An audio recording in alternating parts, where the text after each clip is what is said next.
Redação. Certamente um dos maiores desafios para quem presta concurso, faz vestibular ou o próprio Enem. Por que ela é cobrada?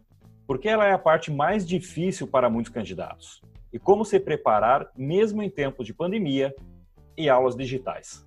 A professora Lucilene Gazapina é a nossa convidada de hoje para falar como se preparar para a redação, em especial para o Enem. Sou Fernando Pitt e esse é o podcast Classe Tech, onde educação e tecnologia são as temáticas norteadoras dos nossos episódios. Assine o nosso feed, indique para seus amigos, que com certeza, em todas as cidades do Brasil, há quem precise ouvir este episódio. Professora Lucilene, bem-vinda ao Classe Tech. Obrigada pelo convite, Fernando. Estou bem feliz de a gente poder ter essa fala, né? Eu acho que é importante. Então, a minha vida acadêmica ela é longa, né? Eu sou formada em Direito, né? Sou bacharel em Direito e depois resolvi fazer português e inglês.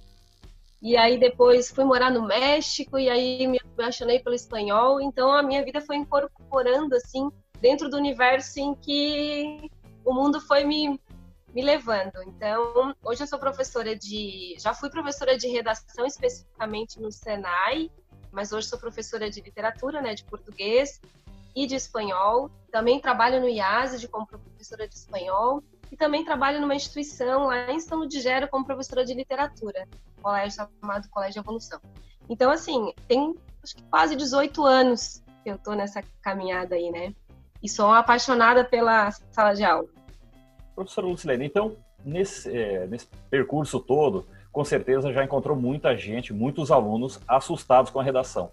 Porque quando a gente fala em redação, ela assusta tanto? Eu costumo dizer que o medo de escrever ele está nas falhas, né, que a gente tem ao longo da nossa formação acadêmica. E na nossa live a gente conversou sobre isso. Alguns alunos, às vezes, são bem seguros em dizer eu não leio, até não gosto de ler, mas eu escrevo super bem. E eu acho muito difícil que isso aconteça. O que nos faz tranquilos dentro da nossa profissão? É nós termos domínio daquilo que a gente faz. Então, o aluno tem medo da redação porque, na maioria das vezes, ele não tem os argumentos suficientes para fazer aquele texto. Ou porque ele não se informa, ele não lê notícias, ele não se interessa no que está acontecendo, né, na atualidade, no local onde ele vive, no país onde ele vive, ou notícias internacionais. Então, uma vez que esse aluno se preocupa em ler sobre variados assuntos, se informar, né, em fontes seguras, que eu acho que é esse o ponto mais importante, ele vai tendo artifícios, né, e argumentos para poder fazer um texto de qualidade. Quando ele fala assim, eu não consigo nem começar, é porque ele não domina aquela temática. Por quê? Porque ele não leu sobre.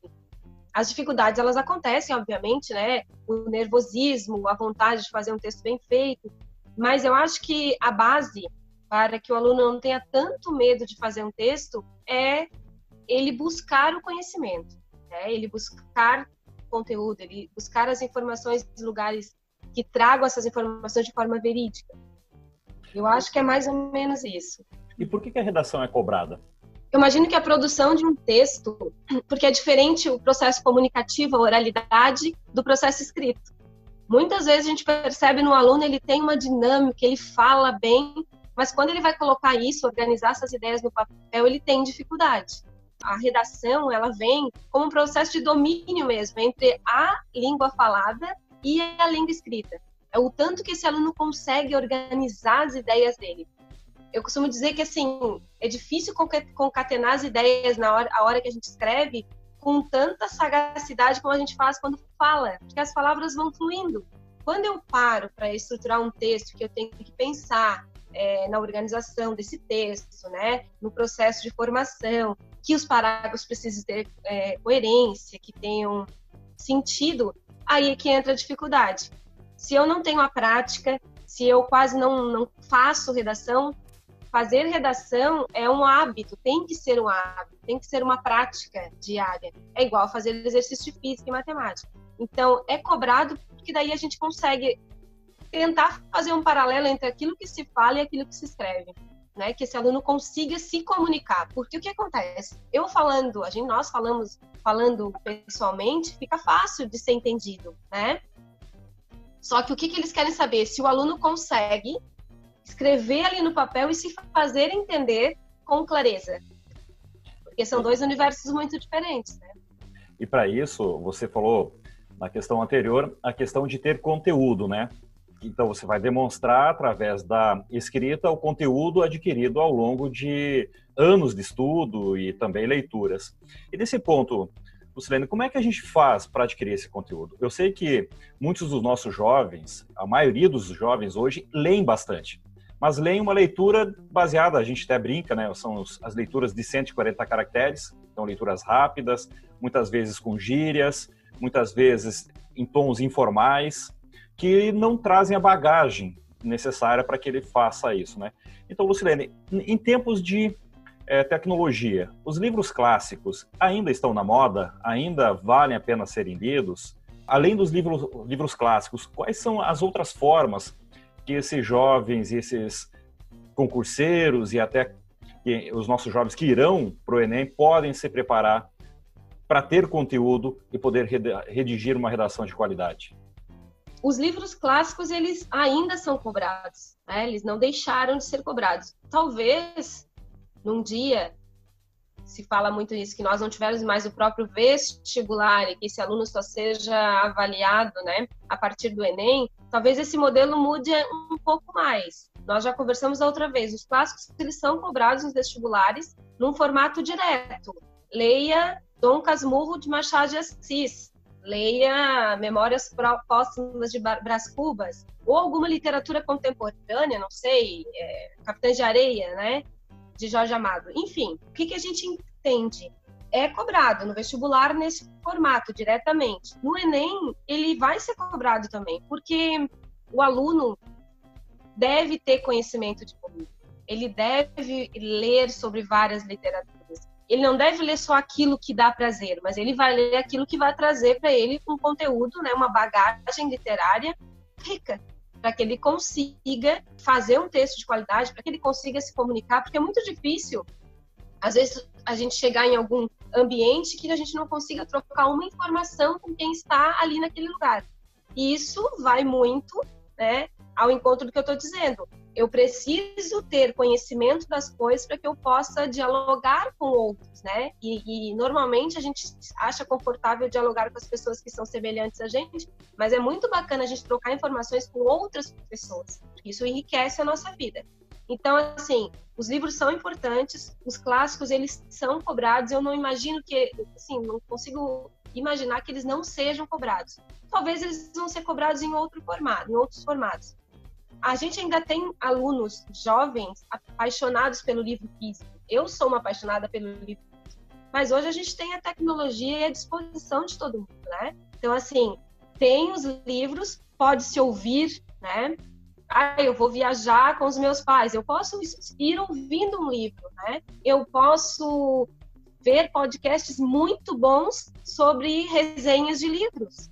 Então, assim, aliado àquela leitura que eu preciso fazer, porque eu também preciso fazer inferência, né, acerca das temáticas, eu posso escutar outras pessoas de outras formações, né, e que possam me trazer também a realidade dentro daquela obra que vai ser cobrada. Então, eu acho assim, vão ser cobrados. Eu acho que eu tenho esperança, né? Daí eu tô falando da minha área. Eu acho que não vão deixar de ser cobrados, porque eu acho que é um enriquecedor de vida, né? A literatura e a leitura, do modo geral, ela é. Obviamente, os alunos leem de forma diferente. Eles preferem a celeridade, né? Eles vão pro que é mais rápido. Mas eu gosto de pensar que a gente ainda tem muitos leitores, assim, que tem prazer, assim, de desvendar esse mundo que é a literatura. Você tocou num ponto agora, eu também gosto muito de podcasts, eu não consumo muito audiobook, mas o audiobook e o podcast, ele tem o mesmo efeito para a formação e redação mesmo, de qualificar esse aluno? O que é importante, que eu acho bacana? O aluno precisa de toda a fonte de inspiração, né? A leitura, por exemplo, vai ser cobrado lá o Capitães de Areia, né? O aluno precisa ler esse livro. Ele precisa ler. O que acontece? Ele vai, além dessa leitura, fazer além das suas inferências, né, aquilo que ele vai visualizar dentro da leitura e tentar organizar, ele pode escutar, né, audiobooks, ele pode escutar podcasts, porque isso vai enriquecer. E até serve, Fernando, para que eles façam inferências. Ah, eu tinha entendido dessa forma, a minha leitura era essa, mas aquele professor ou um outro acadêmico, às vezes, um outro aluno, né, falou de uma forma que fez eu olhar aquela leitura com outros olhos. Então, eu acho importante que as informações venham de vários pontos, elas sejam bem, assim, ramificadas. Mas não penso, nunca vou dizer, assim, que o aluno tenha que abrir mão da leitura dele, porque é a partir da leitura dele que ele consegue fazer inferências para outras leituras, outras formas de pensar, outros recortes, assim, feitos por outras pessoas, né? Na verdade, o audiobook e o podcast, ele ajuda, então, a gente criar esse contexto a mais, ter outros pontos de vista da mesma obra, mas não substituem, de maneira alguma, a leitura tradicional, né? É igual quando o aluno diz, Lu, tu pediu esse livro, mas tem o filme, eu posso ver? Eu digo, pode, obviamente, depois que você fizer a leitura, porque são duas obras distintas. O que vai te fazer conhecer aquela literatura de verdade é a leitura. Depois você pode ver o filme e aí até fazer as suas inferências, né? A leitura, meu Deus, como é diferente, né? Como a gente percebe que é diferente a leitura do filme, né? Porque são duas artes que têm um foco diferenciado. O livro, ele faz a gente criar a nossa própria narrativa. O que acontece muitas vezes? O aluno lê o livro e aí quando ele vai ver o filme, ele vai dizer, poxa vida, o personagem não era esse que eu estava imaginando, o cenário que acontece nem passou pela minha cabeça, a minha imaginação me levou para outro lugar. Então, é essa a riqueza do livro, na verdade, que eu consigo construir aquela história. Então, o filme vai ajudar? Vai. Ele é um auxílio, né? Mas ele não é essencial. Eu não posso substituir o filme, vou ver o filme e não vou ler o livro. Não, eu preciso fazer os dois. E primeiro, sempre a leitura. Legal. E quando a gente fala em leitura, você falou também num tema anterior, no bloco anterior, a respeito de estar antenado a tudo que está acontecendo. Não apenas ter vocabulário, não apenas conhecer das palavras e o seu uso correto, mas também saber o que está acontecendo, que provavelmente, quando a gente fala em redações, elas geralmente vêm com temáticas, e as temáticas estão envolvidas em situações reais, ou sejam locais, ou sejam regionais, ou até mesmo internacionais, né? E nesse ponto, quais as dicas que você daria para que um prestador de concurso ou aluno do Enem possa estar preparado e antenado a possíveis temáticas? Quais são mecanismos ou formas dele estar preparado para o que vai acontecer? Ler o tempo todo, procurar informação o tempo todo, e dá até para fazer uma gradezinha, sabe? Uma anotaçãozinha. Nos últimos 2 meses se falou demais sobre cultura. Eu vou lá anotando, né? Sobre saúde, sobre educação, sobre meio ambiente. Porque daí eu vou traçando um paralelo para ver o que foi mais falado. Todas essas temáticas que são faladas e que são temáticas cotidianas, são temáticas que têm a chance de serem cobradas. O aluno necessita o tempo todo estar em busca de informação. Então, às vezes o aluno fala assim, mas a gente não tem ideia. Não, mas ninguém tem ideia do que pode ser cobrado. Mas a gente precisa saber e entender o nosso universo e saber o que está acontecendo ao nosso redor. Uma vez que a gente tenha essa consciência, qualquer temática pode acabar caindo no Enem. Então, eu escutei bastante sobre cultura, vou dar uma olhadinha de cultura, o que a gente tem de lei a respeito disso, né? Quando a gente fala de cultura, a gente pode até, inclusive, falar das nossas aulas EAD, né? Enquanto isso transformou a nossa vida. Então, o aluno tem que pensar assim, falou-se muito sobre saúde. Vou dar uma olhadinha de saúde. O que a gente pode falar sobre saúde? Então, dá pra gente pensar assim, o aluno de ensino médio, ele pode brincar com ele mesmo o tempo todo, sabe? Política. E aí ele vai ali analisando. Dentro da política, eu posso falar sobre o quê? Para eu fazer, por exemplo, uma redação de qualidade. O aluno tem que brincar com a situação para que ele consiga se familiarizar com ela, né? Ficar o tempo todo, assim, pensando num possível eixo temático e num possível recorte dentro desse eixo temático que facilite, né, esse processo argumentativo. Eu acho que falta, às vezes, para os nossos alunos maior vontade, né, de ir atrás, de buscar por eles mesmos, né? Às vezes falta.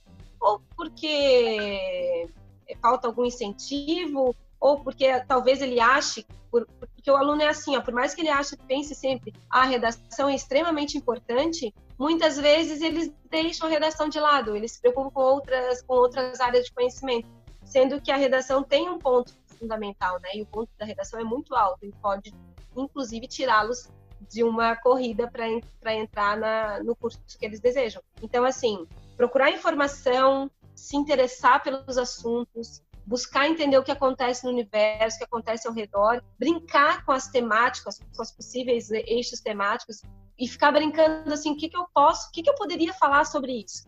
Eu acho que são caminhos tranquilos, assim, fazer apontamentos mesmo no quarto, sabe? Deixar ali coisas importantes, vou procurar sobre saúde, vou procurar sobre meio ambiente. A informação ela é fundamental, né, Fernando? O aluno que faz um texto e argumenta sem trazer dados, sem dados históricos, né, sem fazer referencial de nada, é senso comum. E um texto com senso comum, ele não traz nada, porque o que eu digo, o que tu diz, o que o outro diz, sem nenhum referencial, não tem relevância nenhuma.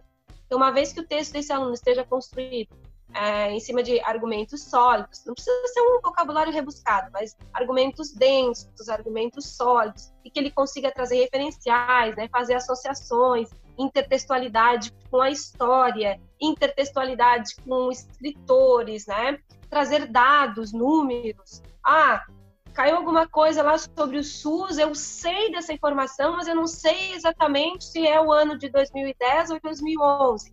E eu vou usar as expressões aproximadamente entre 2010 e 2011, porque se ele tem todas essas informações, ele consegue jogar com isso quando ele está fazendo a produção. Mas isso só com muita leitura, vocabulário e informação, né? Novamente, volta ao que você está falando desde o início, né? Leitura, leitura e leitura. Informação e conhecimento são duas coisas, né?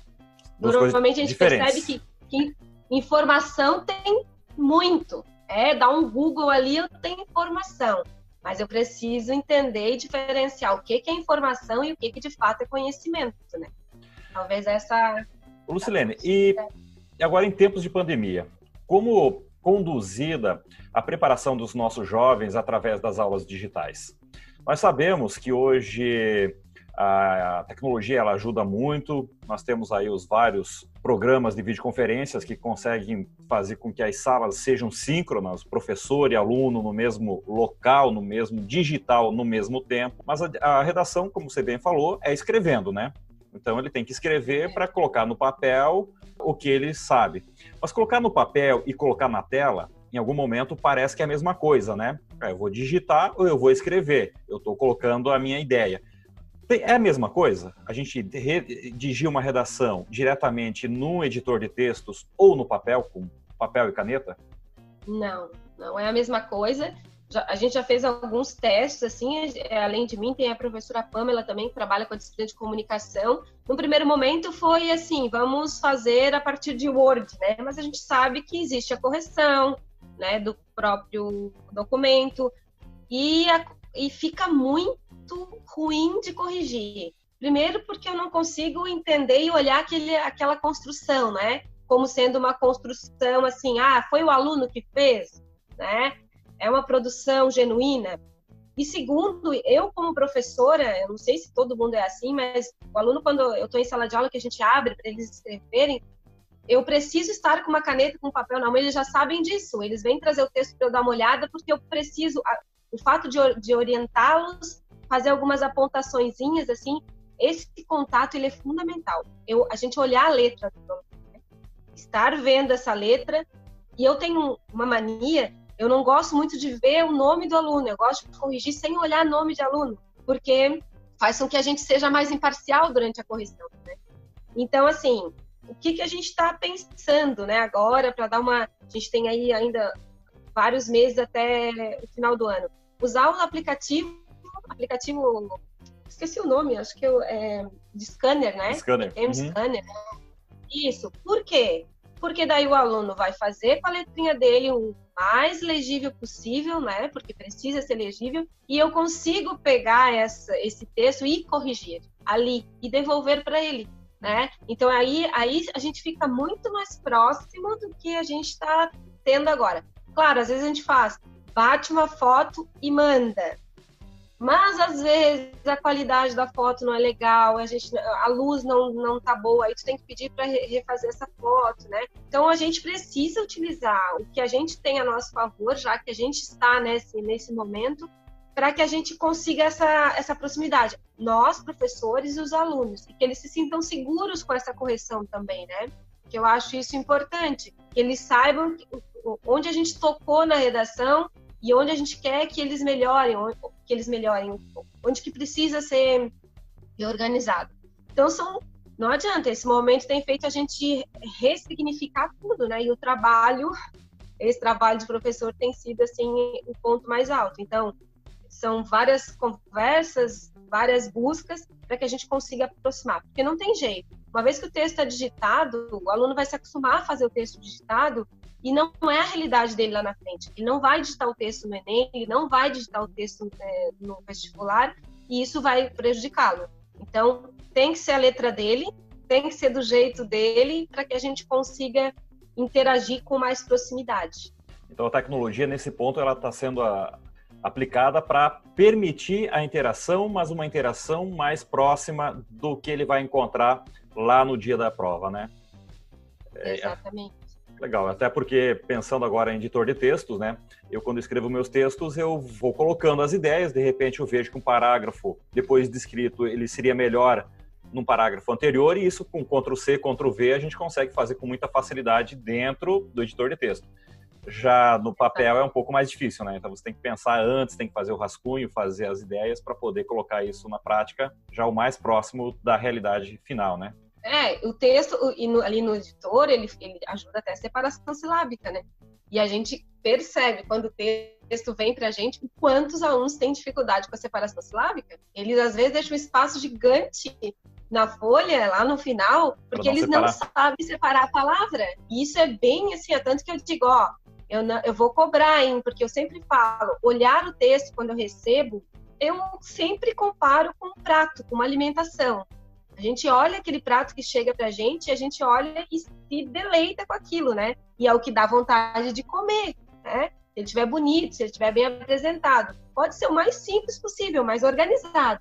E eu digo isso para eles, a redação é igual. Se eu pegar um texto que tá assim, não tem parágrafo, né? Não tem início, não tem fim, não dá vontade, esse deleite não vem. Então eu preciso olhar para aquele texto e sentir que ele foi feito com carinho, tem uma organização, os parágrafos estão definidos, eles usam as linhas do início ao fim. São coisinhas básicas que a gente diz para eles na hora do processo de produção, que é importante, é carinho por aquilo que eles estão fazendo. Porque se está um texto bem organizado, o corretor, porque eu sou professora e vou dizer, gente, faz de novo.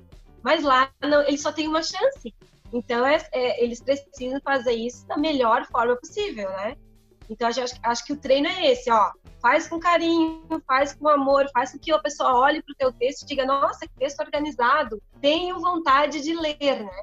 Porque se vier tudo bagunçado, não dá. A gente não tem vontade, porque não define parágrafo, né? Não define linha. Acho que é mais ou menos assim, associar o dia a dia deles para a realidade, e aí, inclusive, do texto, ajuda eles a pensar lá na frente. Aí, a Lu falou que se o texto não estiver bom, assim, como se fosse uma comida gostosa, né?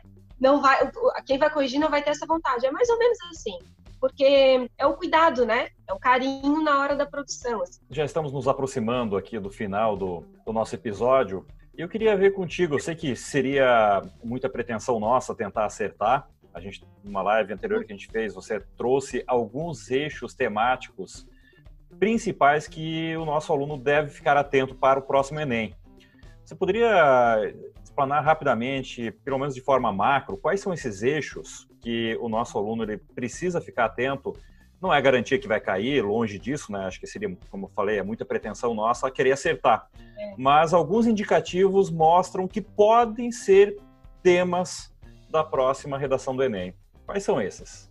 Então, falando só nos eixos temáticos, assim, a gente falou de meio ambiente, E aí eu separei algumas coisas como água, saneamento, animais, clima, poluição. Tem tudo a ver com o nosso momento de pandemia, o quanto a natureza, né, se fortaleceu com o homem mais quietinho. Então, eu acho que pode cair, até porque falar de saneamento básico, né, falar de água, porque água potável e saneamento básico não é uma realidade brasileira, não é uma realidade de todos os brasileiros. Então, eu acho que é um eixo possível, e os recortes como água, saneamento, clima, poluição e animais, eles podem estar dentro desse eixo temático e podem ser fonte de inspiração, né? Crise hídrica, né, que a gente se fala muito por causa das secas. Esse foi um dos eixos que nós falamos. O outro foi saúde, e a gente falou como recorte o SUS e a vacina. Então, o SUS, como realmente é uma instituição importante no país, e foi importante durante muito tempo, mas a gente entender por que as pessoas reivindicam tanto uma saúde de qualidade. Por quê? Se o SUS teria condições, por que a gente tem algumas mazelas aí no caminho? Lembrar da Constituição Federal, porque lá na Constituição que são resguardados esses direitos, né, de saúde para todos, enfim. A gente dá os recortes, o aluno, é o que eu digo, o aluno precisa ir buscar, né?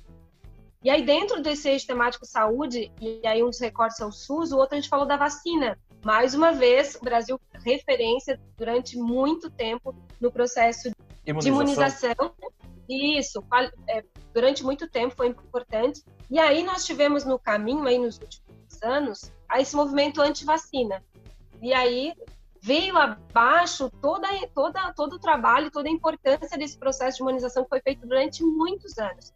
Então, doenças como a febre amarela e o próprio sarampo retornaram, né? Então, por que isso aconteceu? Por que doenças erradicadas voltaram? O que aconteceu das pessoas não acreditarem mais na medicina, né? E não acreditarem na vacinação, no processo? Então, são dois recortes que são importantes, e mais que isso, né? A importância da ciência, valorização, valorizar e incentivar a pesquisa.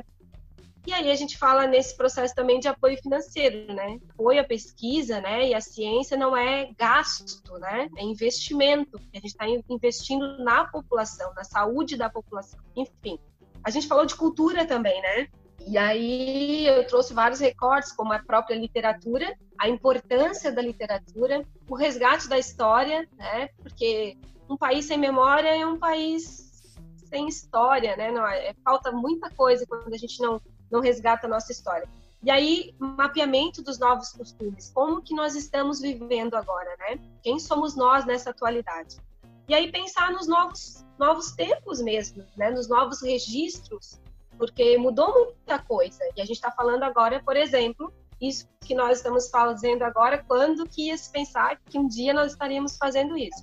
Então, a gente tem uma estrutura muito diferente do que teve antes. E aí, dentro desse recorte, então, da cultura, falei sobre literatura, e a gente falou também sobre EAD, que é a nossa realidade mais presente, né?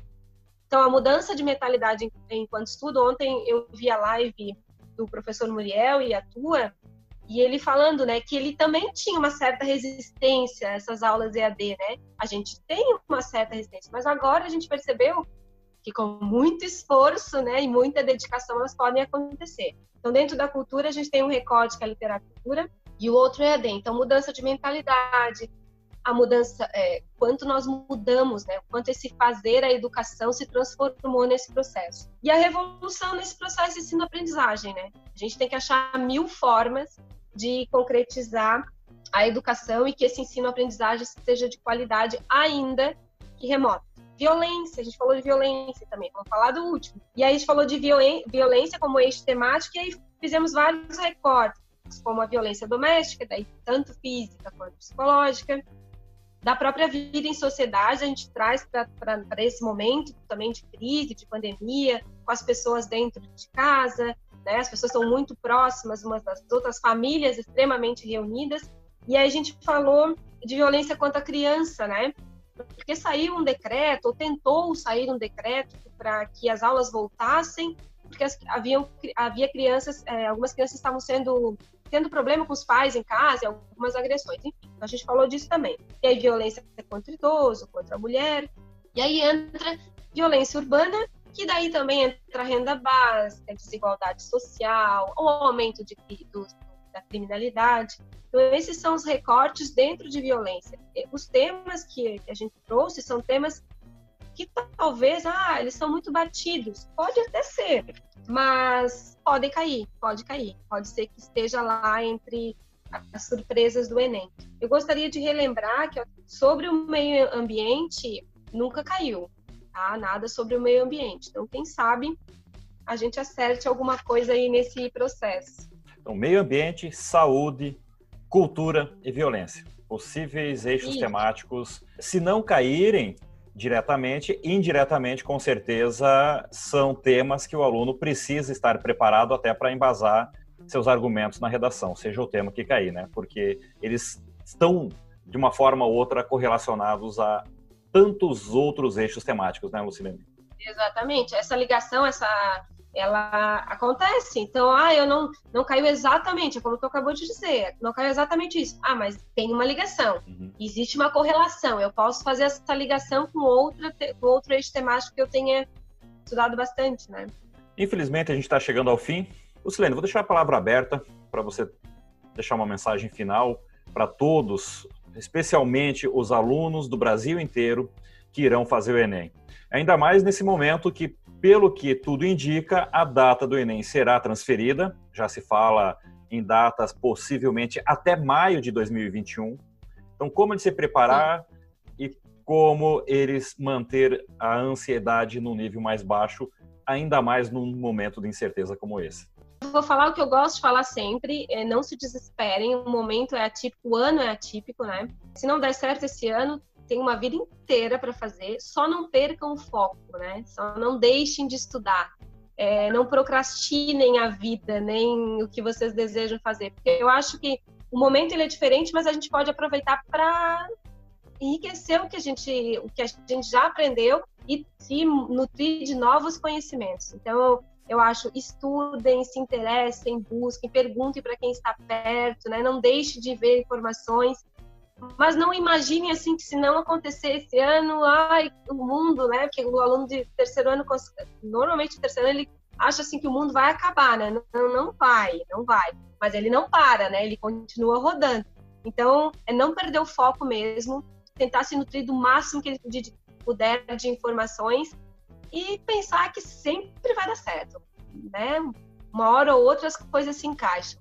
E não deixar de estudar. Eu acho que estudar é o que a gente tem de mais importante, mais rico na vida, né? Isso ninguém nos tira. Eu acho que é isso aí. Vamos estudar e vamos tentar fazer um ano diferente, né? Que as coisas aconteçam com produtividade e com satisfação. Muito obrigado, Lucilene. Obrigado a todos que estão nos ouvindo aqui também no podcast. Para quem quiser mais conteúdo como esse, eu convido a visitar o nosso blog em fernandopitt.com.br. Não se esqueçam de seguir o nosso feed, indicar o podcast Classe Tech para todos os seus amigos e, se estiver ouvindo lá pelo Apple Podcast, deixar as estrelinhas e o seu comentário. Mais uma vez, muito obrigado, Lucilene. Obrigada também. E um grande abraço e até a próxima.